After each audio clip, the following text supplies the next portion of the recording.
Iranian Foreign Minister arrived in Turkey to attend the Arab League and Islamic Cooperation Organization Foreign Ministers meeting. Panamanian President ordered the suspension of constitutional guarantees in the northeast of the country.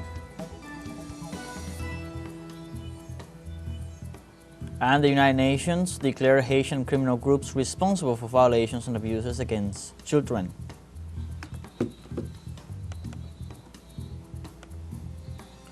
Hello, welcome from the South. I'm Luis Alberto Matos from the teleSUR studios in Havana, Cuba. We begin with the news. Stay with us.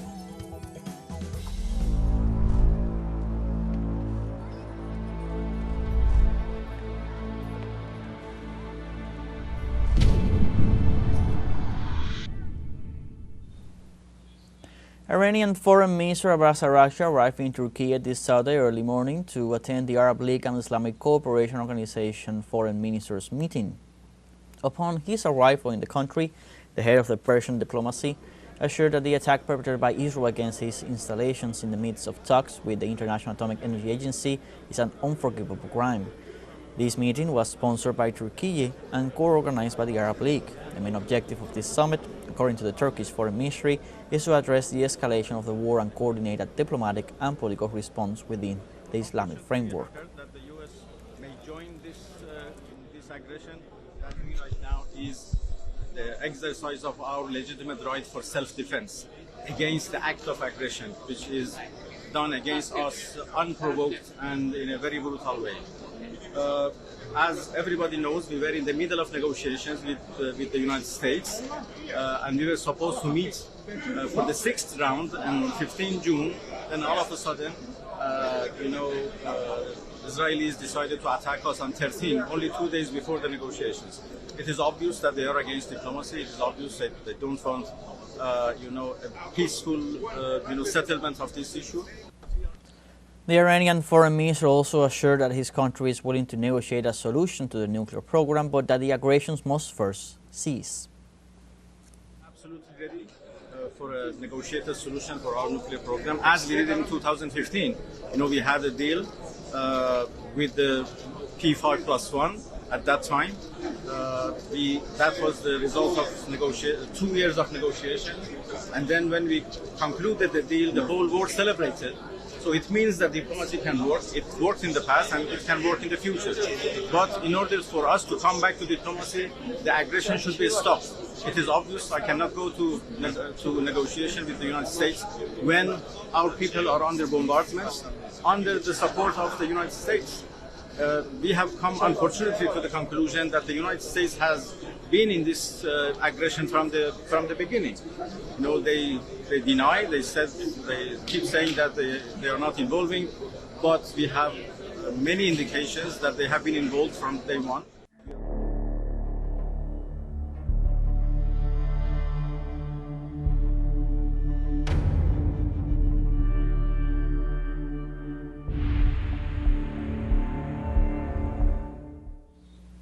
And the United Nations Relief and Works Agency for Palestinian refugees in the Near East warned Saturday that the humanitarian situation in the Gaza Strip is turning increasingly into a catastrophe. The entity underscored that the siege imposed by the Netanyahu administration has prevented the entry of vital supplies such as food, fuel, and medicines. In this sense, UNRWA stressed that for over 100 days, Israeli forces had been averting the provision of diesel in the territory, so that the functioning of hospitals and emergency services had been at risk. In this regard, UNRWA spokesperson remarked that the delivery of humanitarian aid must be conducted in a broad and safe manner. Likewise, the UN diplomat noted the United Nations agencies were the only ones that could guarantee such process.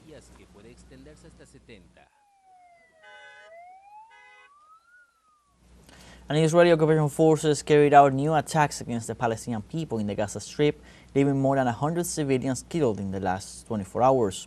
Israeli warplanes attacked the city of Han Yunis as part of the genocidal escalation they have perpetrated against the Palestinian people for more than 20 consecutive months, and which has claimed the life of more than 55,000. At least 16 Palestinians died and another 100 were injured while they were waiting to receive humanitarian aid in the Nuseirat area in central Gaza. These latest attacks come while the humanitarian crisis continues to deteriorate as a result of the hostilities of the Zionist regime and the total blockade of the entry of humanitarian aid, generating a serious food and medicine shortages.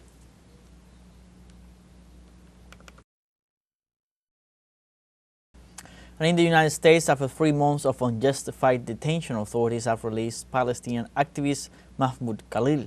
Khalil remained in custody of the Immigration and Customs Control Service since March 2025, and his detention sparked a wave of protests and demonstrations nationwide. His release follows a prolonged legal fight to prevent his deportation, with Judge Michael Farbiar's ruling that he is neither a flight risk nor a danger to public safety. Khalil was detained by ICE from his Colombia-owned housing in a politically motivated assault. He was the first in a wave of student protest leaders and international academics arrested under the Trump administration crackdown on pro-Palestinian and anti-genocide activism. The hundreds of men who I left behind me shouldn't be there in the first place. The Trump administration are doing their best to dehumanize everyone here. Whether you are a US citizen, an immigrant, or just a person on this land, doesn't mean that you are less of a human. The message is justice will prevail, no matter what this administration may try to portraying that immigrants are, whether criminals or any of that, trying to do all of this now. This simply is not true, and just to keep the fight against this administration. Now we have a first break coming up. First, remember you can join us on TikTok at teleSUR English. You'll find news in different formats, news updates, and much more. We're going to be right back. Stay with us.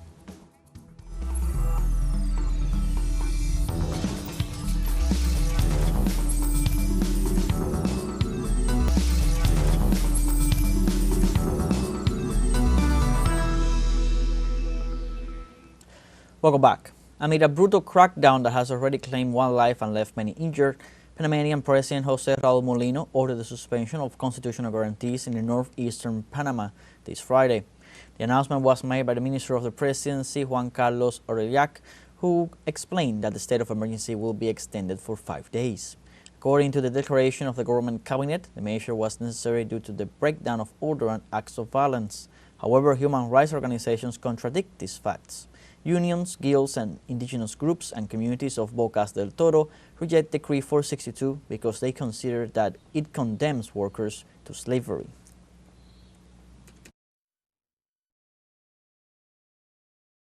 The United Nations declared Haitian criminal groups responsible for violations and abuses against children.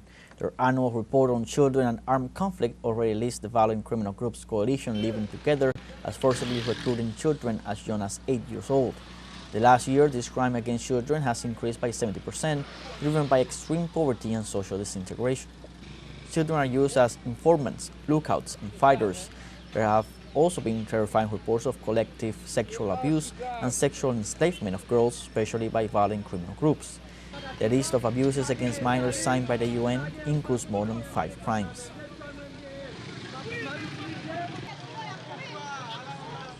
And in Bolivia, President Luis Arroyo announced that he will persist in promoting the unity of the left so that it can run with a greater chance of success in the elections of next August 17th. Our correspondent Freddy Morales with the details. Los partidos y agrupaciones que participan en las elecciones de agosto. Parties and groupings participating in the August elections still have a few days to change candidacies, especially for the presidency, in order to include them on the ballot. Once the printing process is ordered, it will not be possible to modify any of the names, especially those of the candidates for president and vice president.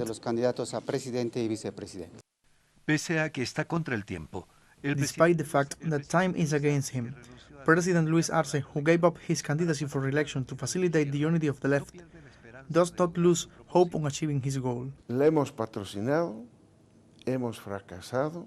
We have sponsored it, we have failed, but we are going to continue sponsoring it, because it is the only alternative we have, unity. I have been saying it permanently.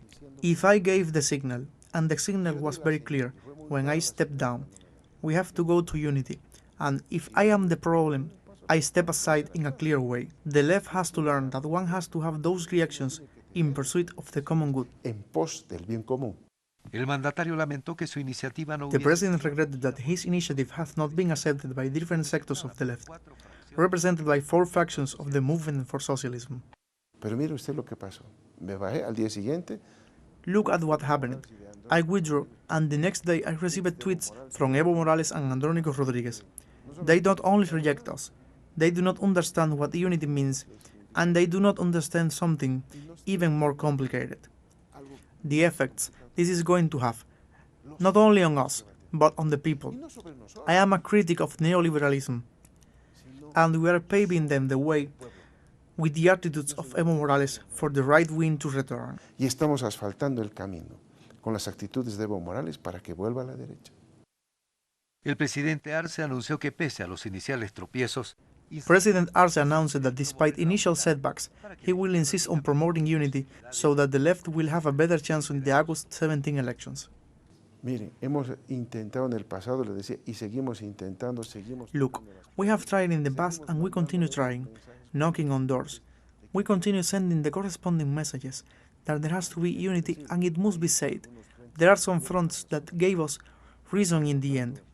We are talking about Morena, for example. Nos dijo, sí, deberíamos ir en unidad. ¿Entendió? That at one moment said yes, it understood. And other fronts, but those that today should react and make decisions to go together and have a chance to win, are not doing it for personal interests. No lo están haciendo por intereses personales. las 4 fracciones del movimiento al socialismo están The 4 factions for Movement for Socialism are led by Andrónico Rodríguez, President of the Senate, with the acronym Movimiento Tercer Sistema, Eva Copa, Mayor of La Paz, with the acronym Morena, Evo Pueblo, of former President Evo Morales, who has not yet been authorized, and former Government Minister Eduardo del Castillo, who has the acronym Movimiento al Socialismo. Freddy Morales, teleSUR, Bolivia.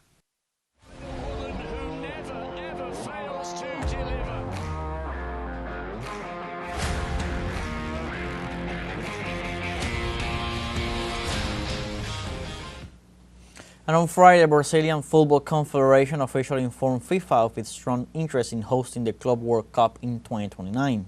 The announcement was made by the organization's president, Samir Sot, during his participation in the FIFA Executive Football Summit in Miami.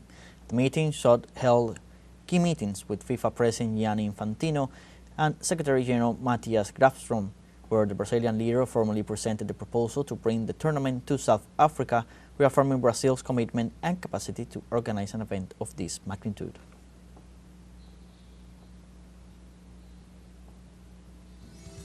We now have our second and final break coming up. Before we invite you to visit our Facebook page at teleSUR English, there you'll be able to watch our top stories, special live coverage, and much more. Follow our page and activate the notification button to stay up to date on the world's most recent events. Final break, don't go away.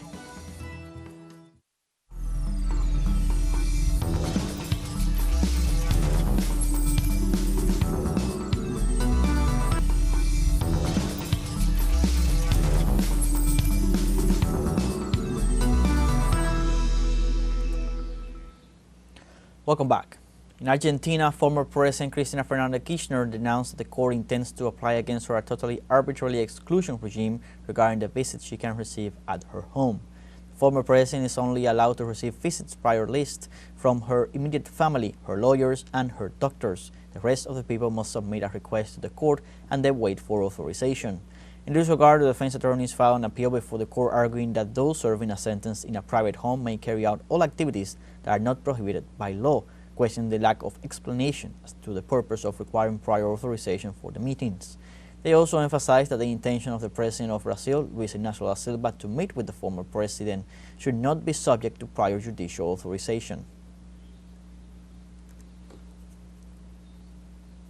And in this regard, citizens carried out a massive rally in Lezama Park in support of former President Christina Fernandez Kishner after her house arrest.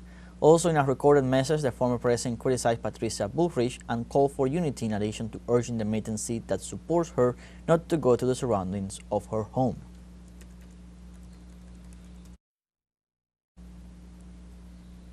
And the Dominican Republic began construction of the second phase of the border wall with Haiti this Friday in a ceremony led by the ministers of the Presidency and Defense in the province of Dajabon. This phase includes the construction of an additional 13 kilometers of perimeter fence with surveillance towers and advanced technology as part of the government's efforts to strengthen security and immigration control along the border. The project, which eventually seeks to cover approximately 170 kilometers of the dividing line, responds to growing concerns about illegal trafficking and instability in Haiti. Dominican authorities emphasize that the project is key to protecting national sovereignty and combating border crime amid an increase in deportations of undocumented Haitians and the humanitarian crisis in the neighboring country. This effort that we are promoting today, the second phase of the northern wall on the Dominican border with Haiti, which already has approximately 25 kilometers duly built and erected, and will be extended another 13 kilometers southward, makes, as General Onofre very aptly stated, a lot of strategic sense.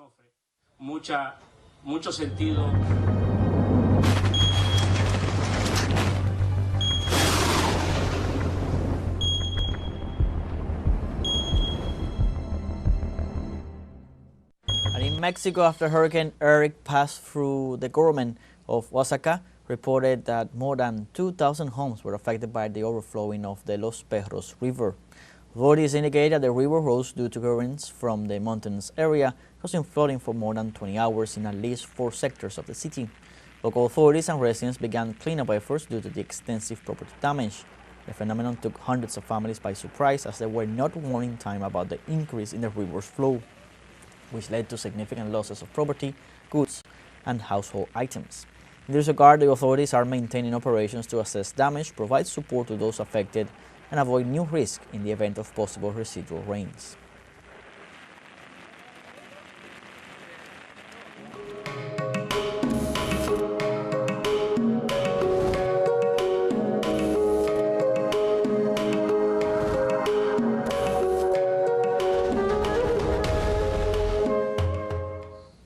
And as part of a comprehensive strategy of the Mexican government to combat violence through culture and to influence new narratives that exalt traditions, life, and popular art, the Mexico Canta y Encanta contest advances to its next selection stage. Antonio Aranda with the details. México Canta es más que un concurso musical para jóvenes talentos. Mexico Canta y Encanta is more than a musical contest for young talents. It is a part of the comprehensive strategy to generate a culture of peace in the country. Al cierre de la convocatoria, at the close of the call for entries, more than 15,000 young people from Mexico and the United States participate with teams that do not advocate violence, said the Mexican Secretary of Culture. Desde cultura, pues generar otras From culture, this generates other creative platforms for young people to detonate talents that had not been heard, and also to bring narratives that allows these young creators to talk about other things without us having to induce what they can talk about, wherever they want, without denigrating women, without advocating violence. La mujer, ni hacer apología de la violencia. La segunda fase del concurso. The second phase of the competition is the first classification, after which the finalists will be accompanied by professionals from the international music industry. Van a salir 365 clasificados que anunciaremos. 365 classified will be announced on July 4th, the morning, and then 48 will come from the hand of industry professionals, who are those who are recorded. A number of composers will participate, the most important composers of our country, who were there at the conference and who will professionally accompany the classified, so that the day they present themselves, there will be a professional accompaniment. Para que el día que se presenten haya un acompañamiento profesional. El concurso México Canta también. The Mexico Canta contest also seeks to generate new talents that recover the national musical culture with messages different from the musical genre so-called corridos tumbados that glorify violence. Lo que han generado que los corridos tumbados, esta música. What has generated that the corridos tumbados, that music, is in the first places in the world is that, for example, the corridos tumbados have a mix with the urban, to which much younger generations have given a very interesting twist, mainly in the musical part. Y que es principalmente la parte musical. Impulsar nuevos talentos no será fácil. It will not be easy to promote new talents, but there is a positive attempt to renew the narratives, considers this journalist with 35 years of experience in regional Mexican music. La parte positiva es que ya se dio un paso, ¿no? Porque The positive part is that a step has already been taken because previously we did not see this type of proposals. I think it is good that young people are invited to talk about positive things. There are important groups that have already joined this proposal. For example, one of the most popular among young people and that is united to this proposal of Mexico Canta is the group Firme. Sumado a los esfuerzos por generar narrativas no violentas, Added to the efforts to generate non-violence narratives, the subgender of corridos tumbados has its own wear and tear, the expert points out. I bet more on the wear and tear of the subgender than on it going out of fashion. I don't want you to tell me that it doesn't have a trajectory because the interpreters of corridos tumbados are perfect strangers who have transcended from 3 or 4 years ago. otro objetivo importante de México Canta Another important objective of Mexico Canta is to generate a cultural dialogue between the youth of Mexico and the United States. Antonio Aranda, telesur, Ciudad de México. And in Malaysia, colorful yoga mats lined the grounds as an iconic limestone cave on Saturday as more than 1,000 yoga enthusiasts participated in a bend and stretch session to celebrate International Yoga Day.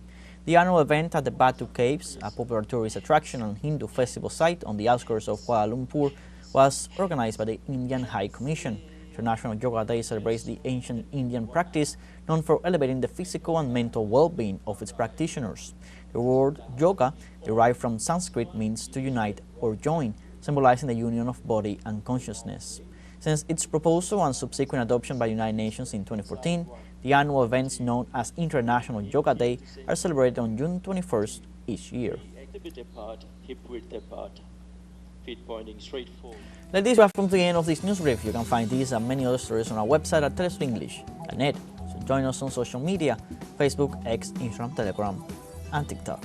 For Telesur English, I'm Luis Alberto Matos. Thank you for watching.